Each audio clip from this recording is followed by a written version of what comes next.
pour le souffle de vie, pour l'énergie et la force qu'il nous accorde ce matin.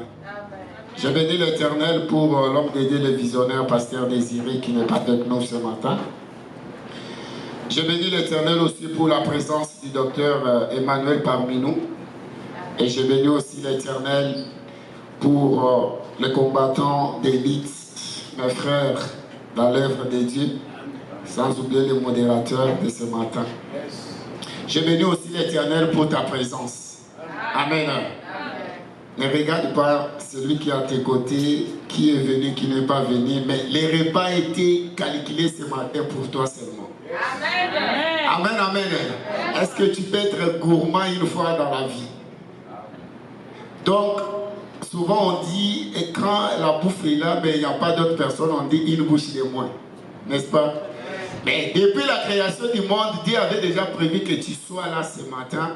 Même si c'est lui qui devait être là, n'est pas là. Mais toi, sois dans la joie parce que tu vas recevoir ta part. Amen, amen. Alors, ce matin, nous sommes dans la joie parce que la Bible dit, je suis dans la joie lorsqu'on me dit d'aller dans la maison de l'Éternel. Tu avais des choses à faire, tu devais te reposer, tu avais des rendez-vous. Tu pouvais aussi rester juste devant la télé en train d'écouter quelque chose. Mais tu as abandonné tout cela pour venir chercher la face de Dieu.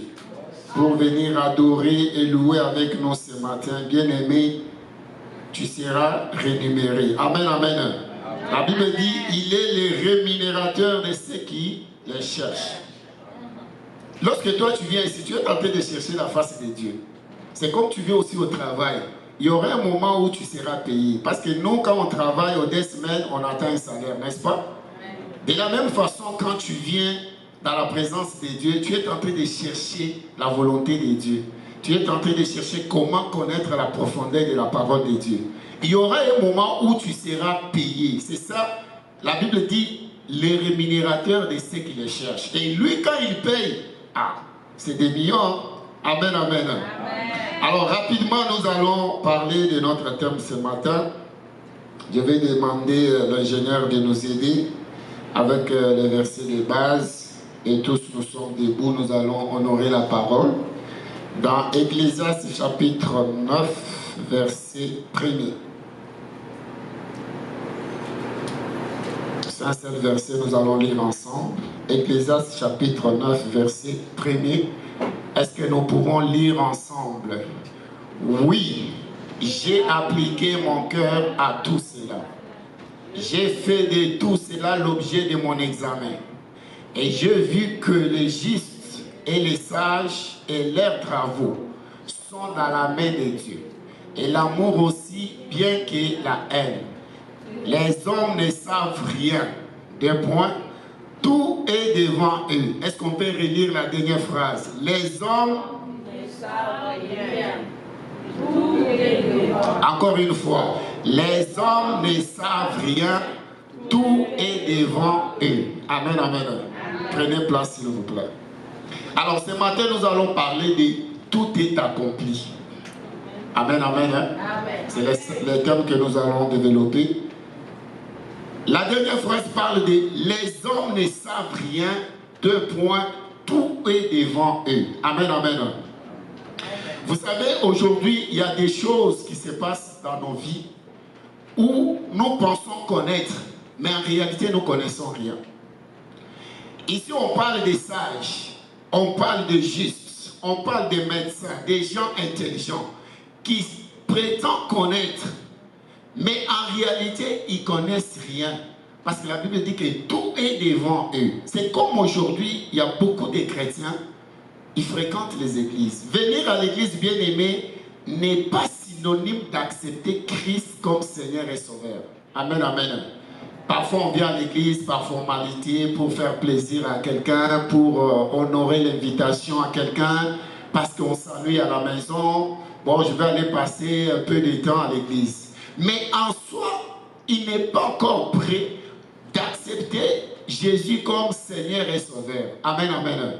C'est pour cela qu'on vit comme, permettez le mot, comme des animaux. D'ailleurs, la Bible déclare des hommes animaux. Ce sont les gens qui n'ont pas encore accepté, les gens qui n'ont pas encore donné leur vie à Christ. Amen, amen. Alors, ces personnes-là, quand ils fréquentent l'église, ils sont là charnellement, mais spirituellement, ils ne sont pas identifiables. Amen, amen. Ils ne sont pas identifiés pour être reconnus. C'est pour cela, parfois, tu demandes quelque chose, tu es devant la chose, mais tu ne te rends pas compte que c'est à toi. Tu ne te rends pas compte que tu as droit de toucher cette chose-là. Alors, je vais aller dans un exemple physique. Tu travailles dans une entreprise quelconque. Tu n'es pas identifié. C'est-à-dire que tu n'as pas un numéro de matricule. Amen, amen. Hein? Mais tu travailles. Chaque fois, tu t'en vas, tu retournes. Tu t'en vas, tu retournes. Au moment maintenant de payer, toi, tu n'es pas payé. Lorsque tu réclames service de comptabilité, tu te dis, mais on ne t'a jamais connu comme notre employé. Qu'est-ce que tu vas faire? Je sais que tu vas porter plainte, n'est-ce pas? Mais lorsque tu portes plainte, on va te dire, est-ce que tu as été identifié? Tu es reconnu comme l'employé de cette entreprise. C'est là où tu seras calé. Pour dire qu'aujourd'hui, nous les enfants de Dieu, il y a d'abord, la première des choses que nous devons comprendre, c'est d'abord donner sa vie à Christ. C'est ça la première des choses. Il y a beaucoup de choses, lorsque Christ a été sur la croix, la Bible dit que l'avant-dernière parole, avant qu'il remette son âme dans les mains de l'Éternel, il a dit, tout est accompli.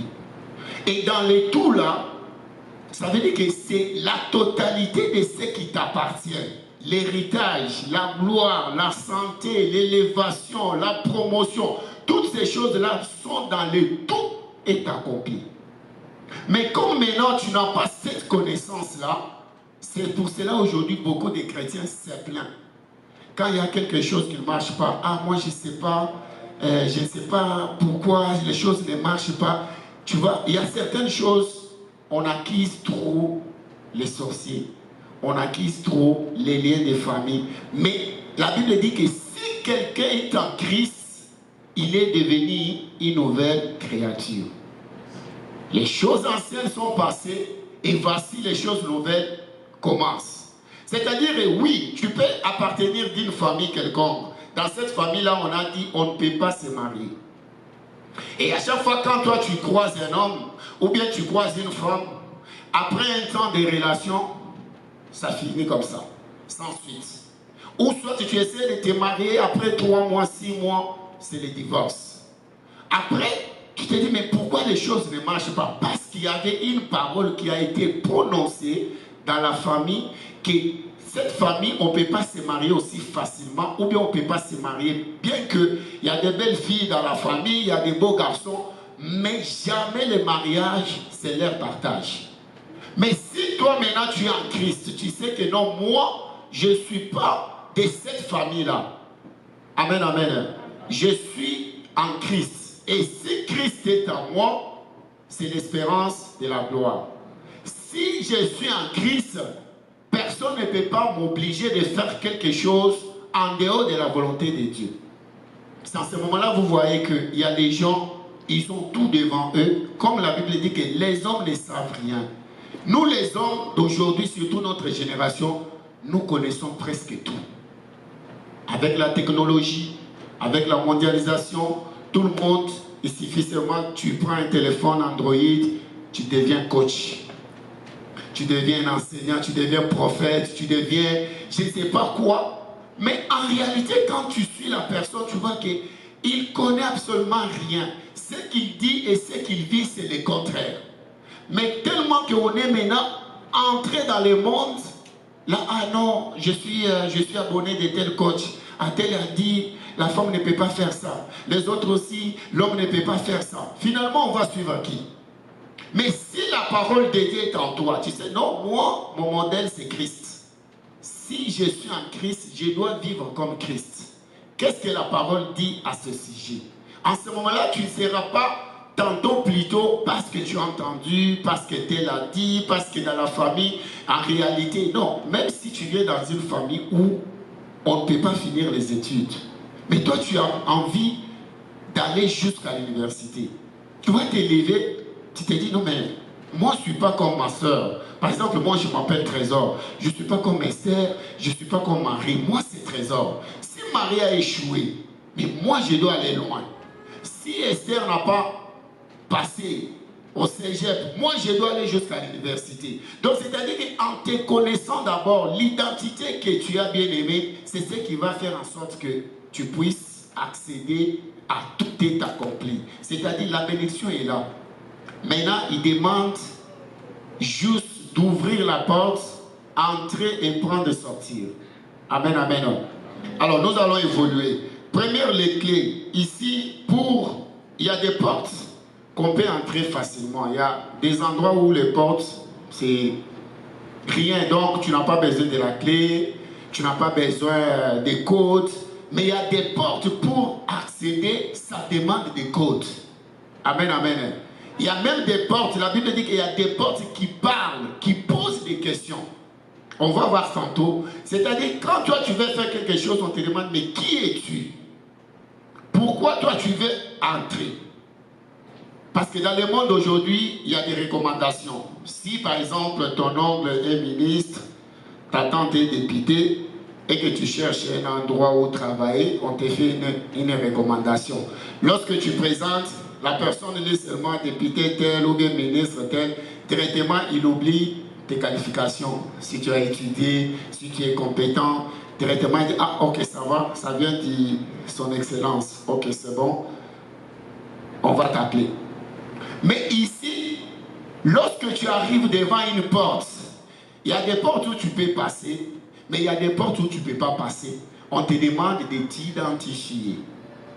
Raison pour laquelle nous allons voir quelques clés qui vont nous permettre à entrer et puis toucher cette bénédiction. Parce que lorsque Christ a été sacrifié, lorsqu'il a quitté le trône pour descendre, se faire chair pour payer les prix, c'était pour prendre toute la malédiction. C'était pour prendre toutes les maladies. C'était pour prendre toute l'humiliation. Et toi, tu seras élevé. Lorsqu'il il est humilié, c'est pour que toi, tu sois élevé. Amen, amen. Alors, nous passons en Romains 10. Romains 10, verset 9 à 10, rapidement. Romains 10, verset 9 à 10. Qu'est-ce que la Bible déclare? Là, c'est la première clé. J'ai parlé d'accepter Christ comme Seigneur et Sauveur. La Bible dit, si tu confesses de ta bouche le Seigneur Jésus, et si tu crois dans ton cœur que Dieu l'a ressuscité des morts, tu seras sauvé. Amen, amen. Pour être sauvé, il y a des conditions. On dit, si tu confesses d'abord de ta bouche que le Seigneur est Jésus, et si tu crois dans ton cœur que Dieu existe et l'a ressuscité des morts, c'est en ce moment que tu seras sauvé. Vous comprendrez que ce n'est pas le fait de dire seulement Seigneur, Seigneur, que tu es enfant de Dieu. Non. Il y a beaucoup de gens qui viennent à l'église, qui fréquentent l'église des années, des années. Les autres sont même dans les services. Les autres chantent, les autres prêchent, les autres modèrent. Mais ils n'ont jamais donné leur vie à Christ pour être identifiés. C'est ça même les codes pour être identifié que oui, tu es enfant de Dieu. Oui, tu es en Christ, Christ est en toi. Tu es intouchable. Toi, tu ne peux pas vivre comme les autres. Là où les autres ont échoué, toi, tu vas faire des exploits. Il faut d'abord commencer à confesser de sa bouche et croire que Dieu a ressuscité des morts. Et à ce moment-là, tu seras sauvé.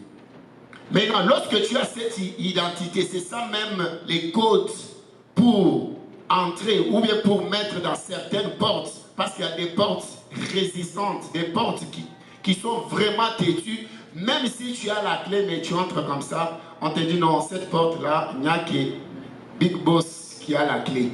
Ah, comment ça? Oui, parce que là, dès que tu entres, tu as accès à tous les départements. Alors, ici, maintenant, en tant que chrétien, la première des choses, c'est d'abord être en Christ. Pour être en Christ, il faut donner ta vie, accepter Christ comme Seigneur et Sauveur. Bien-aimé, ça ne coûte absolument rien.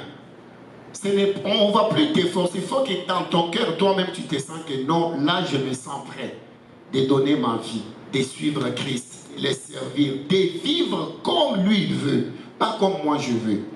C'est la première des choses pour un chrétien. Sinon, tu vas passer beaucoup des années Tu vas faire tout ce qu'il faut, mais tu n'es pas identifié. On ne t'a pas reconnu. Tu n'as pas un numéro de matricule. Tu travailles en vain. Même si tu pleures, même si tu montes, tu descends, même si tu portes plainte, le propriétaire de la compagnie va te dire non, madame, monsieur, tu n'as jamais été mon employé. Comment je vais te payer? Tu venais passer le temps pour rien. Il fallait être identifié, mais regarde, sur la liste, tu n'es pas là. Là, tu vas dire, ah, j'ai passé mon temps pour rien, si je le savais, c'est à cause. Mais non, parce que tu n'avais pas été identifié comme les autres. De la même façon, aujourd'hui, Christ, dès qu'il revient, il va te demander, est-ce que tu es sur la liste? Est-ce que tu m'avais accepté? Est-ce que tu croyais que Dieu existe? Parce qu'il y a ceux-là aussi qui ne croient pas. Ils disent, ah non, ben, nous vivons comme ça, c'est parce que, voilà, le pays est organisé, je ne pense pas que Dieu existe, mais si Dieu existe, comment ça? Il y a des discussions comme ça, vous sentez que la personne est encore très loin de comprendre la réalité des choses. Mais toi et moi, nous avons cette grâce de comprendre que, avant toute chose, avant d'accéder à la bénédiction, il faut être identifié. Amen.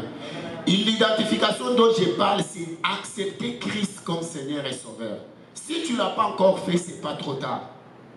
Ce n'est pas trop tard, bien aimé. Tu peux prendre l'engagement, tu vas voir l'homme de Dieu à la fin des cultes, par exemple, ou bien dans la semaine, tu prends un rendez-vous pour parler. Tu te dis, ah mais tous ces temps, je ne savais pas, mais comment faire? Parce qu'il y a des étapes, il y a des baptêmes, il y a des cours d'affermissement, il y a toutes ces choses-là pour être identifié. Alors, parlez maintenant de la porte.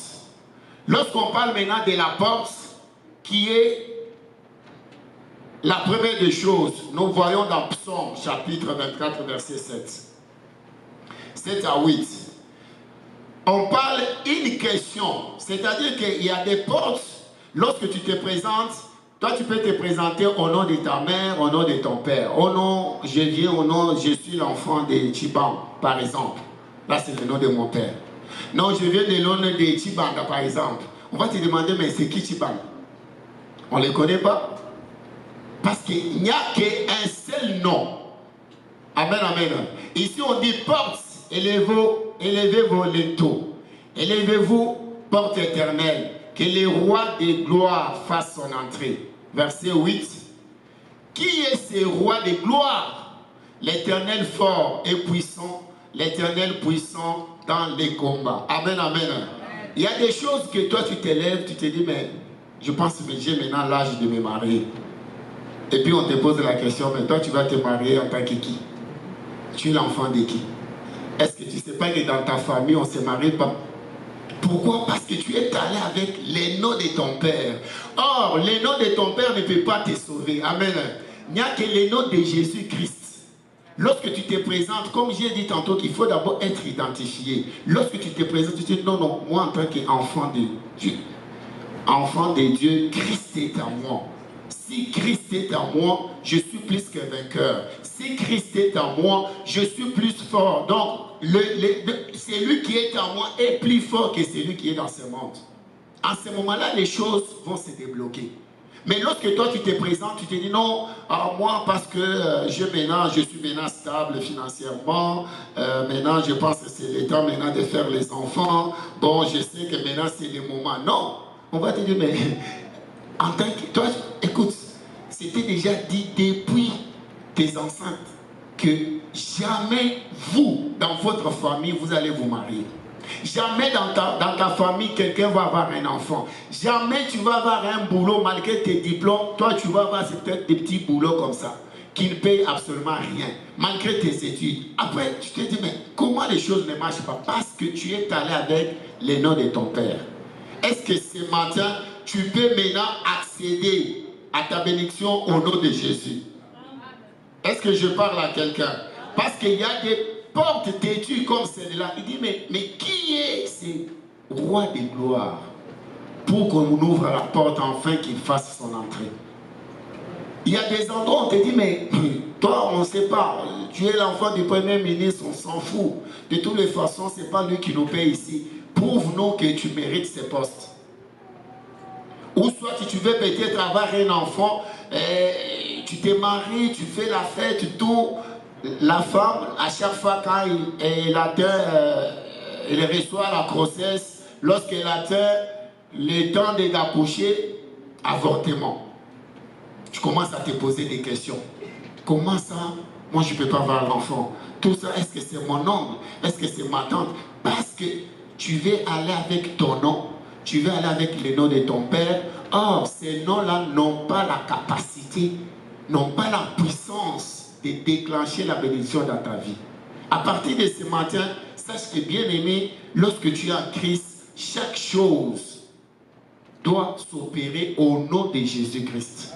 Et lorsque tu confesses, tu es convaincu que c'est au nom de Jésus, il a la puissance. Comme la Bible dit que son nom a été élevé au-dessus de tout nom.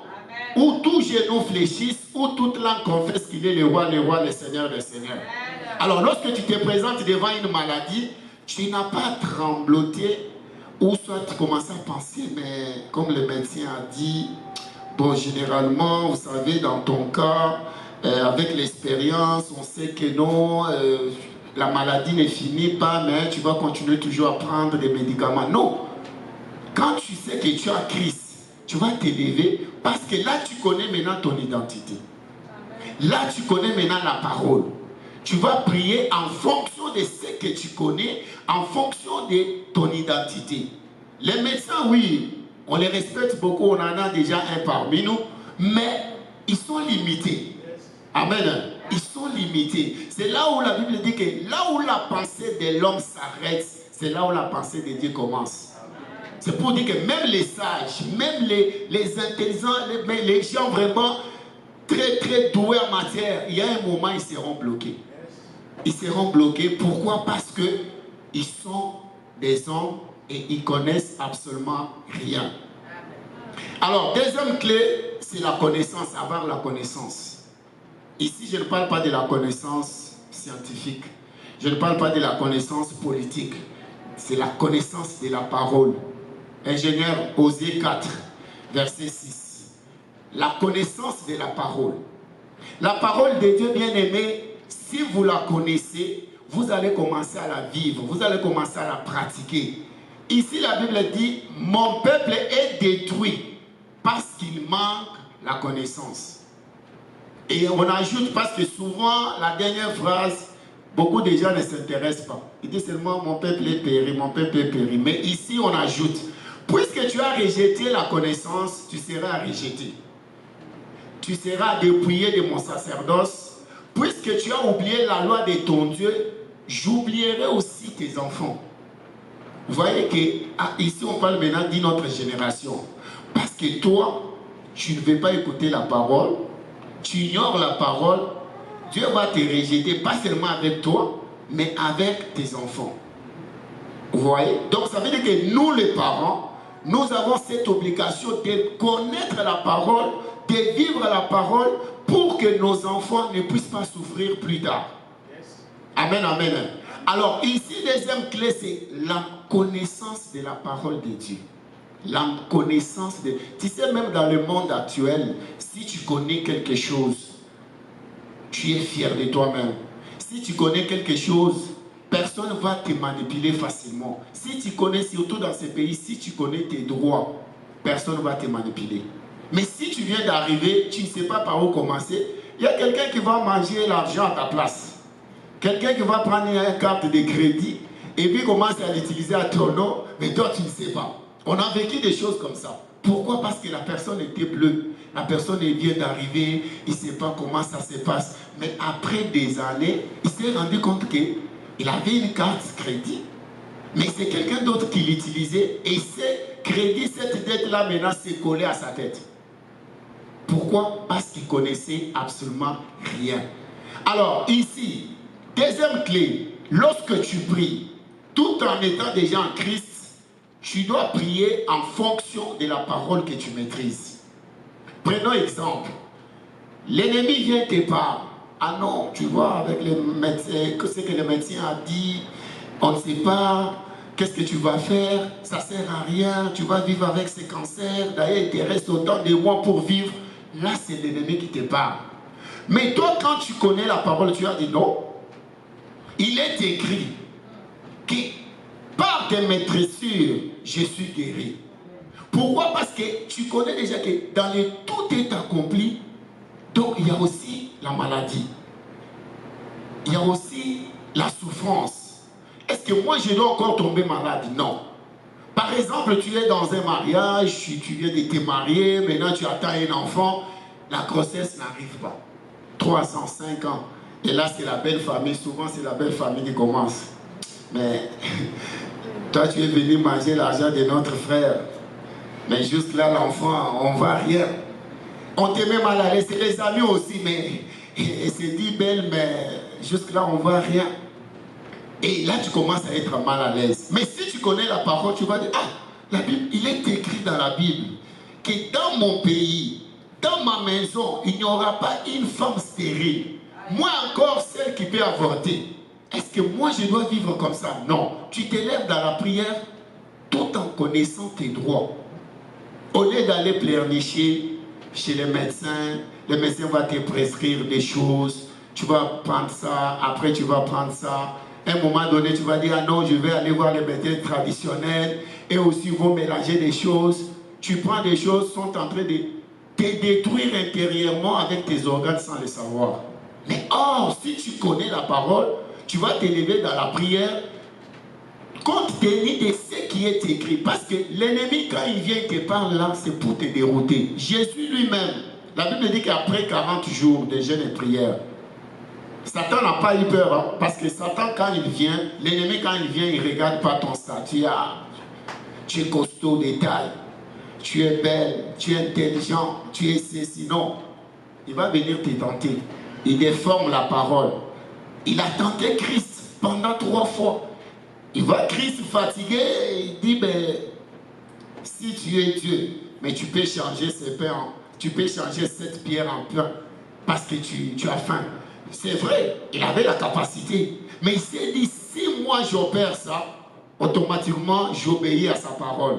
Il a dit, l'homme ne vivra pas de pain seulement, mais il vivra de toute parole qui sortira dans la bouche de l'Éternel. Pour dire que lorsque tu connais la parole, tu peux rester, tu réfléchis sur ta vie, tu penses, tu commences à penser des choses négatives. C'est ce qui amène souvent les gens à la dépression. Dépression là que vous entendez là, nous autres on est passé comme ça. Donc ça passé comme ça, j'ai senti l'odeur. J'ai parlé même avec cet esprit là. Mais j'ai refusé d'adhérer à ça. Parce que c'est une proposition. On te dit, mais tu ne vois pas que tu as échoué. Tu ne vois pas que c'est fini pour toi. Tu deviens inutile à la société. Si tu t'es suicidé, je pense que c'est une bonne chose. Hein. Si vraiment tu t'isoles, tu quittes le monde, et tu ne vois pas que ça ne sert à rien. Ah, c'est vrai, hein? Tu as raison parce que regarde tout le monde, mes amis sont partis. À un moment donné, même l'estime de soi commence à quitter ton corps. Tu te regardes dans le miroir comme ça, tu dis, ah, je ne suis pas belle, je ne suis pas intelligent. Pourquoi Dieu m'a créé comme ça? Je devais être comme ça. Ça, c'est l'ennemi déjà, il te pousse, il t'écarte. Après un moment, il te dit, mais ceci de toi, c'est tout. Ce sont des choses, moi, j'ai toujours dit, la dépression, ce n'est pas une pression, genre, je n'ai pas payé ma facture, oh non, parce que j'ai échoué, parce qu'on n'a pas embauché là-bas. Non, c'est un esprit. Quand il commence à te parler, il faut tirer attention. Parce que plus tu l'écoutes, à un moment donné, tu vas céder. Et après, on va dire, ah non, il s'est tué parce qu'il avait des dettes, parce que... Mais la dette que toi, tu es en train de te battre là, mais on a déjà payé la dette sur la croix, non? Amen. Amen, amen. La dette a été payée. Pourquoi tu dois maintenant te tuer pour la dette? Vous voyez? Donc, pour dire que l'ennemi, quand il vient, il transforme la parole parce qu'il se rend compte que toi, tu ne maîtrises pas la parole. Il va venir comme ça avec des choses, même des prophéties. Oh non, tu sais, c'est ton père, c'est ta mère qui est à la base de ça. Si tu le tues, tu vas calmer les choses. Si tu te sépares, tu vas calmer les choses. Non, les combats que nous avons, ce n'est pas les combats physiques. Ce n'est pas les combats charnels. Aller attaquer une personne parce que tu l'as rêvé en train des choses. Ou bien on t'a dit non, c'est lui qui est derrière ton échec. Non, c'est un esprit qui anime les membres de la famille. C'est un esprit qui est entré, peut-être ton père, ta mère ne prie pas. Alors on l'utilise parce que c'est la personne qui est proche de toi pour opérer. Mais si toi tu n'as pas l'esprit de discernement, pour comprendre que non, ça c'est l'ennemi qui me parle. Comment je dois attaquer ma mère? Comment je dois attaquer mon père? Je pense que je dois me lever dans la prière. Je dois déclarer la parole avec foi et conviction. Tu vas voir que l'ennemi va... lui là, il est éveillé. Lui là, il connaît bien les choses. Lui là, il maîtrise bien les choses. Il va partir. Mais quand tu restes, tout le monde parle, tu écoutes tout le monde. Après un moment, tu raisonnes beaucoup. Tu es éparpillé dans les idées. Tu commences à tourner. Quand tu prends la décision, c'est une mauvaise décision. Pourquoi? Parce que tu n'as pas la maîtrise. La parole de Dieu bien-aimé, la Bible dit, médite que ces livres de la loi ne s'éloignent pas de ta bouche. Médite-les jour et nuit, afin d'agir. Vous comprendrez que ces livres contiennent beaucoup de connaissances, plus que même ce que nous partons chercher à l'école. À l'école, c'est juste une petite partie pour nous aider à travailler. Mais ici, c'est tout. Tout est ici, bien-aimé. Et si tu maîtrises vraiment ici, même l'ennemi, les gens vont te dire, ah, lui là, il est têtu. Lui là, il se prend la tête quoi. Lui là, il pense que c'est lui le Saint-Esprit. Pourquoi? Parce que tu maîtrises les Écritures. Personne ne peut pas aussi te manipuler facilement comme ça. Quelqu'un ne peut pas venir te faire quitter dans la présence de Dieu pour rentrer dans les mondes. Oh non, mais tu sais, on est jeune, c'est Canada, on est libre, on peut faire tout ce qu'on veut. Mais tu lui dis, mais il est écrit, tout m'est permis, mais tout n'est pas utile. Tout m'est permis, mais tout n'est pas à faire. Donc toi, tu peux faire ce que toi tu comptes faire. Mais moi, je ne peux pas. On a déjà vu des gens, une femme qui est habituée dans la prostitution, elle tombe pas enceinte, elle tombe pas malade, elle n'a pas des infections, des maladies infectieuses transmissibles. Mais une fille qui a essayé juste une seule fois la grossesse directement. Pour dire que cette personne-là n'est pas obligée de faire comme les autres. Chaque personne a sa grâce. Chaque personne a sa destinée. Chaque personne a sa mission. Toi, tu peux suivre les amis. Ah non, mais tout le monde ici, on est libre. Vous savez, si tu peux avorter sans consulter ton mari, sans consulter tes parents. Tu arrives là-bas, en faisant le curetage, les organes sont partis. Soit c'est les trompes, soit c'est l'utérus. Tu as oublié.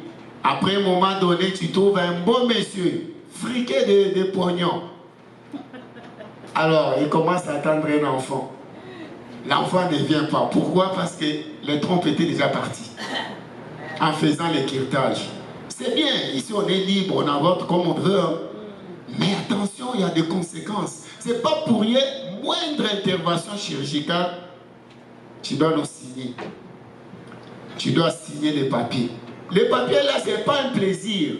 C'est un engagement, soit c'est la vie, soit c'est la mort. Si tu meurs ou bien il y a des complications, tu vas assumer. Vous voyez? C'est pour cela que j'ai toujours dit, ici, on nous donne des choses si c'est de l'autre camp là. On donne avec la main gauche, on récupère avec la main droite. C'est la liberté. Tu fais ce que tu veux, tu es jeune, tu peux prendre l'alcool, tu peux aller dans des boîtes. C'est ton droit. Mais attention, si tu es appelé à une destinée pas comme les autres, tu auras des sérieux problèmes. Après, tu vas dire, ah non, mais j'étais dans l'ignorance. Non, tu es un peuple mis à part. Tu es une personne que Dieu veut utiliser pour une génération future. Tu es quelqu'un, tu es le pilier de ta famille. C'est-à-dire, toute la famille te regarde. Si toi tu échoues, toute la famille échoue. Donc, il y a des choses que tu ne peux pas faire. Il y a des choses où tu te dis, non, moi je n'ai pas droit. Souvent, on appelle ça des interdits. Vous voyez? Il y a des interdits. Chaque personne a des interdits. Si vous remarquez même l'histoire de Samson, il avait l'interdit que les rasoirs, les ciseaux, la tondeuse ne passe pas sur ses cheveux. Mais lui, il s'est retrouvé avec une femme étrangère. Et cette femme ne l'aimait pas en vrai, elle était venue pour détruire sa destinée. Ah, tu ne m'aimes pas? Est-ce que tu ne m'aimes pas? Pourquoi tu ne me dis pas ton secret? Pourquoi tes cheveux? Mais comme on dit toujours, l'ennemi utilise toujours la femme Notre frère avait cédé. Ah, moi, si on me coupe les cheveux, c'est fini. Et le lendemain, il appelle ses compatriotes. Sa puissance, sa force, c'est sur les cheveux. Si vous les coupez, vous l'aurez facilement. Mais il avait l'interdit. Mais il n'a pas voulu, parce qu'il était jeune, il a voulu s'amuser, il a voulu faire comme tout le monde. Il s'est retrouvé KO debout. Donc pour dire que nous, les enfants de Dieu, quand tu connais la parole bien-aimée, avant de faire quoi que ce soit, il faut d'abord la volonté de Dieu. Il faut la permission. Ne dis pas que non, mais pasteur, vous savez, quand même, on doit quand même respirer un peu, c'est l'été, voilà, tout ça. Oui, l'été va passer, mais l'ennemi ne sait pas l'été ni l'hiver. C'est ça le problème. L'ennemi est ici, il opère dans toutes ses formes. Toi, tu peux dire non, c'est juste un peu l'alcool. Mais l'alcool, là, quand tu le prends, dans ton corps, qu'est-ce que ça développe? La cigarette que tu as goûtée là, oh non, parce qu'il faisait un peu froid, les amis m'ont fait goûter, c'est bien. Mais qu'est-ce que ça fait dans ton corps? Les poumons, par exemple, avec cette cigarette là. Demain, tu auras les cancers des poumons. Mais tu as oublié qu'il y avait des années, tu prenais la cigarette à cause des amis, à cause donc juste faire plaisir à mon entourage. Mais en tant qu'enfant de Dieu, nous avons des interdits. Il y a des choses que tout le monde peut faire, mais toi, tu ne peux pas faire. Parfois, ça fait mal. Parfois, tu te dis, mais pourquoi moi? Oui, parce que Dieu t'a choisi. Il t'a mis à part. Il a une mission avec toi. Il ne t'a pas ramassé en Afrique, hein, au village là où tu étais là pour t'amener au Canada et venir faire des bêtises ici. À un moment donné, tu te dis, mais est-ce que ma mission ici au Canada, c'est pourquoi? Est-ce que c'est pour manger juste l'hamburger, Big Mac, Trio? Est-ce que c'est pour manger les Subway? Non. C'est pour remplir la mission pour laquelle Dieu m'a envoyé dans ces pays. Il y a des gens qui ont des moyens, les gens qui ont des projets, ils cherchent juste un visa même de 3 mois. Ils n'ont pas. On les refuse là-bas. Là. Mais toi, tu es là, tu es entré par la grâce, je ne sais pas étudiant, je ne sais pas réfugié, je ne sais pas parrainage. Mais tu oublies l'objectif. Tu commences à faire comme tout le monde. Or, de toi, tu es une personne réservée. Tu es une personne... Donc, ça veut dire que derrière toi, il y a toute une génération qui te regarde. On a dit, si tu oublies, comme tu as oublié la loi, tu as oublié la parole de Dieu, il va oublier aussi tes enfants. Ça veut dire qu'aujourd'hui, ce que nous faisons aujourd'hui, ça va aussi retomber sur les enfants. À un moment donné, il faut penser à ces enfants-là. Même si tu n'es pas encore marié, tu te dis, ah, tout ce que j'ai fait ici, les enfants auront des retombées. Amen, amen. Alors, troisième point pour avancer, nous avons la prière. 1 Thessaloniciens 5, verset 7. Troisième clé, c'est la prière. La Bible dit prier sans cesse. Ici, lorsqu'on parle de prier sans cesse, on n'a pas dit que tu pries 24 sur 24. On n'a pas dit à tout moment. C'est-à-dire qu'il faut donner une discipline. Même si à l'église, on n'a pas proclamé jeûne et prière, veillée des prières, mais toi-même dans ta vie. Parce que tu es enfant de Dieu, oui. Mais il faut avoir la connaissance. Parce que la prière, en fait, c'est juste rappeler l'Éternel ses paroles sur ta vie. Tu as dit, je vivrai, je ne mourrai pas. Comment cette maladie traîne dans mon corps? Tu avais dit, lorsque moi je vivrai, je ferai des exploits. Faire un exploit, c'est-à-dire là où les autres ont échoué, moi je vais passer. Mais comment je commence à échouer tout le temps, moi tout ce que j'ai fait, ça ne marche pas. Donc lorsque tu pries sur base de la connaissance de la parole et que tu es Christ, tu es en Christ, bien aimé, il y a des portes qui vont s'ouvrir sans que toi-même tu fournisses l'effort. Parfois nous ne prions pas bien. La Bible dit que vous ne priez pas bien parce que vous priez pour remplir vos désirs. Les désirs charnels, c'est-à-dire, ah, Seigneur, donne-moi l'argent, je vais acheter une grosse caisse. Et cette caisse-là, tu vas commencer maintenant à faire des tapages. Prendre des filles, aller dans des boîtes, s'offrir de la bière, rentrer. Or que l'auto, là, l'argent, c'est pour te servir avec ta famille et puis servir l'Éternel. Quand l'Éternel voit que non, quand je lui donne l'argent, cet argent-là, il va le dilapider avec n'importe qui en faisant n'importe quoi. Il ne peut pas te donner. Il ne peut pas te donner. Il faut que Dieu voie l'intérêt dans ce que toi tu lui demandes.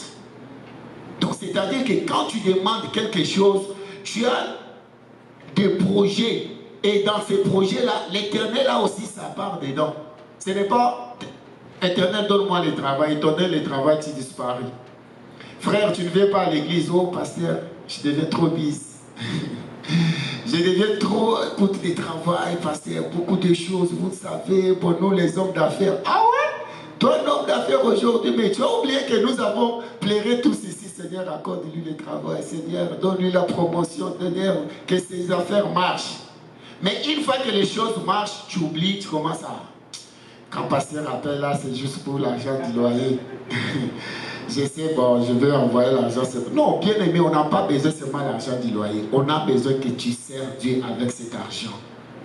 C'est très important. Lorsque tu pries, il faut prier avec des intentions pures. Avec l'intérêt, Christ doit se retrouver dedans. Ce n'est pas qu'aujourd'hui Dieu t'élève et tu commences à humilier tout le monde. Ah, les frères là, de toutes les façons, oui, ils m'avaient lifté, mais aujourd'hui là, écoute, je n'ai pas le temps pour ça. Frère, est-ce que tu peux jouer aux instruments? Non, pasteur, vous savez, j'ai joué quand je n'avais pas le travail. Ah, ok. Donc, c'était comme du passe-temps pour toi. Or, tu sers Dieu. Tu peux aller au travail, tu viens, tu sers Dieu. Tu peux avoir une entreprise, mais tu sers Dieu. Donc, chaque chose a son temps. Amen, amen. Alors, la prière, il y a beaucoup de prières. Il y a sortes de prières. Tu ne peux pas dans la prière de combat spirituel, toi tu fais des prières de supplication. Tu ne peux pas dans la prière d'adoration, toi tu fais des prières, par exemple, prières d'intercession. Tu pries pour les autres. Au moment où tu es venu pour prier pour toi. Alors il y a des choses que nous devons savoir. Quand est-ce que je dois faire telle prière? Si on dit par exemple prière de combat, je sais que c'est une prière de déclaration de paroles prophétiques. Si c'est une prière de confession, je sais que c'est la prière où je dois me focaliser sur mes péchés, l'abandon du péché. Si c'est la prière de louange et adoration, je sais que c'est la grandeur, je dois élever, je dois montrer la grandeur de notre Dieu, les bienfaits de notre Dieu. Alors, tous ces détails-là, c'est très important, parce que parfois on dit, lève-toi, on va prier. Prions pour telle chose. Toi, tu commences, Seigneur, j'ai volé hier, j'ai menti. Non, ce n'est pas le moment de se confesser. Ce n'est pas le moment de demander pardon. Il faut savoir, là, on fait quelle prière. Et quand on fait la prière, il y a toujours la parole attachée à la prière. Amen, amen. Alors, c'est pour cela, tout est devant toi. Tout est accompli depuis la croix. Lorsque Christ a payé les prix, tout était déjà fait. Mais c'est nous, moi et toi, nous connaissons absolument rien. C'est là où on fait trop de gymnastique, on fait des choses. Ok, il y avait des choses qu'on pouvait. Nous sommes de cette génération, de cette race-là, où les choses s'effacent automatiquement. Tu ne forces même